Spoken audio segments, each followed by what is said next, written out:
So this right here is the driver's license will belong to the brother who them say take the life of him baby mother and him 2-year-old child. The baby mother was a JDF soldier, and it is alleged that the brother lure her out to come get the child and take her life. That is the information my sources give me. With a little bit more detail, I'm going to tell you about it right after this. But I want to check out even the little note here will come with the information that my sources them give me. Check out this. So this appears to be a screenshot from a message that was forwarded to me, and it says, Lexton baby daddy kill her, kill him son, and then kill himself. What a dirty boy. After the girl did JDF training and the boy start there with the girl 15-year-old sister. She came and find out and cut him off. All the sister want a fat slap. If she just report the dirty boy and make police lock him up, he would be at jail now. Boy, Lexton, it's sad. Bad. Oh, you make the boy trick you, but come for your son, then kill you off. Yo, it hot. R.I.P. Lexton. Right now you know we unstoppable. Unstoppable, that mean them can't stop ya. You unstoppable, so now we are trained. Welcome back, viewers. If this is your first time to Unstoppable TV and you have not yet hit that subscribe button, please consider hitting the subscribe button now and the notification bell. So once you upload a video, you will continue to be alerted. So people, as it would appear that coronavirus is slowly drifting away, crime in Jamaica seems to be rising and showing its face again. As you can hear from the report in the beginning, a young female JDF officer lost her life gruesomely at the hands of her baby father, allegedly. And not only was it the young female JDF officer, a 2-year-old child was involved in the midst as well. Now, from persons who contacted Unstoppable TV, them link me and them say Unstoppable may have a little bit of info to give upon this. Them say Unstoppable here what? The girl find out that him involved with her 15-year-old sister. She decides that she now go, report him, because if she report him, he might go to jail. So she decides that she just go distance herself from him. But she still make him see him youth. You understand? Because it is her baby father. So she decides that she still go make him see him youth. And then it is alleged that the brother rent a car, right? Call the girl, tell her if he come get the youth from him, lure her out at one location, do what he have to do to her and the baby, and then drive the vehicle from said location to a next location, set the car afire with the body of him baby mother and him son and himself in the vehicle as well. Now, all that is just what the people them tell me, my sources. Unconfirmed, of course, but that is what I am told. Now, as soon as we get more information on this, we definitely go forward and make you know more about it. But people, trust me, more that thing say yo, and then again, this is not even the regular. Normally we hear of cases where soldier man kill them woman, but no, what go on?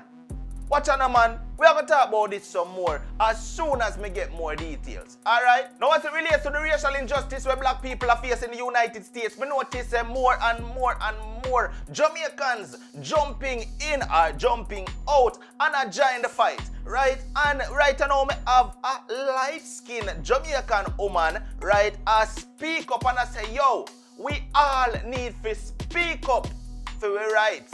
Let's take a listen to what the lady here said then now. Talk to me down in the comment section. Make me hear what you have to say about this as a matter of fact. Let's move forward. I wish I could just come onto my timeline and my feed and not say anything more about George Floyd and just move on from this so we could just get on with our life. Is that what you thought? Did that even cross your mind? Like you're tired of seeing George Floyd? You're tired of these African Americans making up all this noise? If so, let me tell you something. No, we're not shutting up. No, we're not shutting down, and no, we're not shutting in.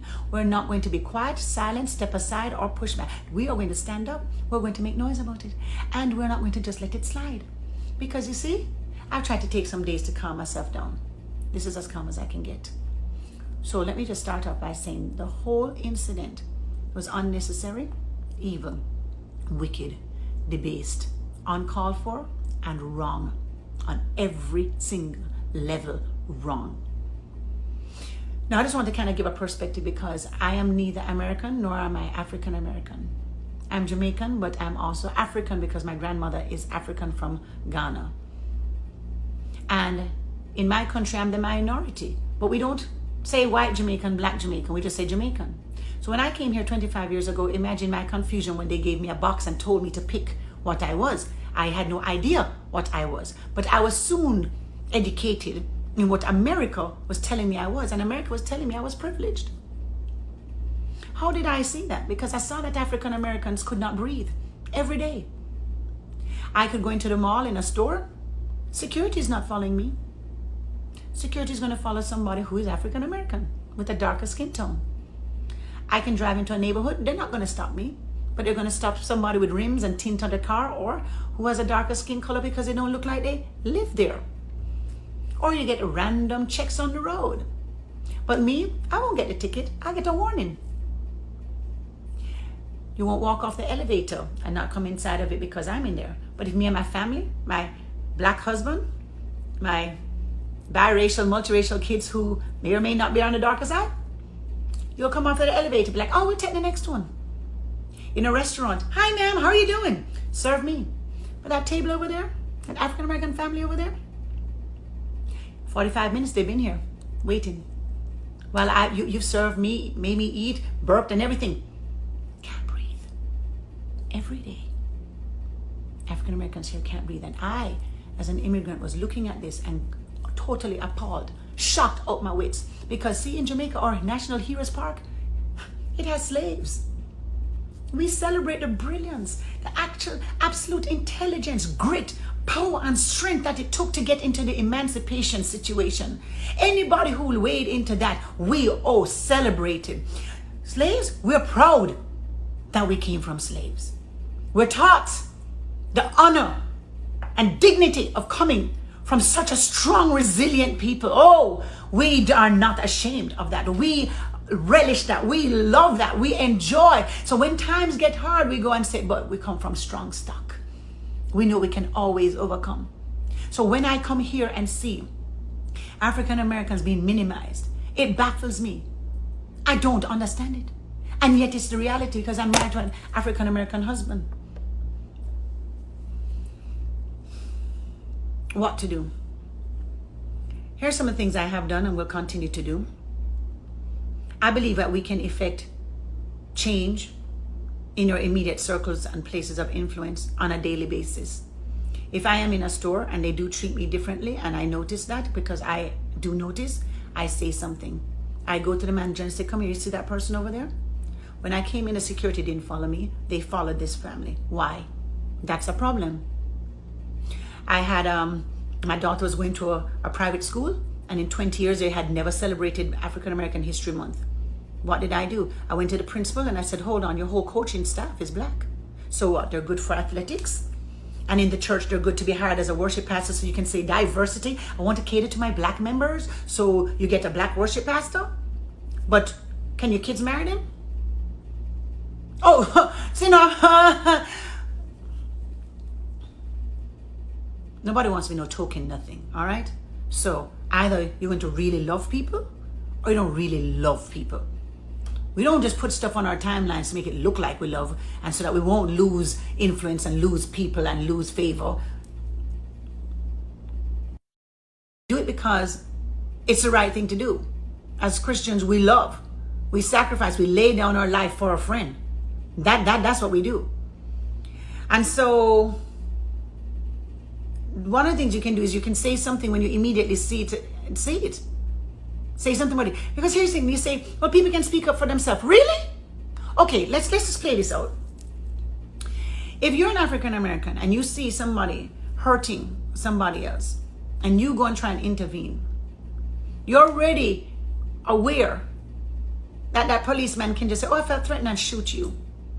Somebody else of a different color, though, has a better chance of standing up.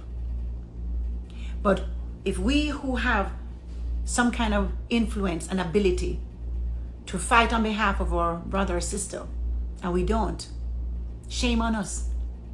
Shame on us. So Psalm 82:3 says this: defend the weak and the fatherless, uphold the cause of the poor and the oppressed. That is part of our civil right duty.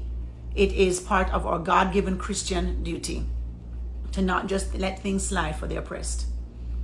So you can do that. You can begin to try and affect and impact law. You can, here's some things I've done over the years, those of you who would like to know. I don't talk about it, I don't brag about it because I'm a doer. So number one, I have gone into the school districts. I would go on the first Tuesday and meet with the school boards when they would have these open meetings. And when we did have a switch in government, and I noticed for 8 years while Barack Obama was in presidency, my particular city did not celebrate President's Day after the very first one. They cut it out, called it In-School Progress Day, Teacher Training Day, Snow Day, every kind of day. But the minute that the new president that is in office came in, immediately President's Day was enacted within 2 weeks. I went and fussed about that, brought it up, and demanded an apology. School board, restaurants, speak up, stand up. I have already called my mayor of my city. What are we going to do so that our city does not perpetuate this kind of behavior? What is in place? How do I know as a citizen that not just me, but people who are darker than me, African Americans in my community, in my city, how do I know that they're going to be protected? What are you telling me? How can you assure me that they're protected? You see, when you see the rioting and the fires and things like that, you're going to think, oh, well, it's not productive. Listen, I'm not for the burning of anything. I'm not for rioting. I am not, because I don't want any more black men and black women taken into jail and treated even worse, and families are broken up. I don't want that. But it is a sign of the frustration and the angst and the anger and the disgust and the actual helplessness that you feel and desperation that something has to change, something has to give, something has to go. And so every day, we as citizens here, living in America, we have to leverage our influence and our ability every single day. And we have to say, God, give us a love for all people. All people. We can't just use people as tokens. We can't just use people to have, oh, you know what? I love black people because I have that one black friend. No. We have to love people. And we have to see that in this particular case, African Americans cannot breathe. Every single day. You're in a position of influence to hire. You're in a position of influence to leverage influence. Then I'm not saying nobody wants handouts either. So it's not like, okay, I'm going to hire the person just because they're black and they have no ability. No. What we're saying is don't discount the ability because they're black. Give a fair shot. Give fair influence. Majority of the essential workers are African American. Your life tomorrow could be on the table of an African American nurse. What am I saying? Love does. Not just chats, not just talks. It does. So my stand is do something tangible. Do something meaningful. Do something that you can leverage your influence. And let us not just let a whole group of our population feel like they don't have any love and support from people who certainly take. Let's be givers. That's what I have to say at the moment. Well, all right then. One office about the things what this lady had to say. Did she make sense or not? Talk to me down in the comment section down below. More have to hear what you have to say about it. All right. This has been another one from Unstoppable TV. You know already. Like, share, comment, and definitely don't forget to subscribe. If this is your first time to Unstoppable TV and you're not subscribed yet, why you wait for? Watch on, man. Done with this. Gone. But no matter what, don't make nobody stop you. I'm unstoppable and I'm out. Right now, you know we unstoppable.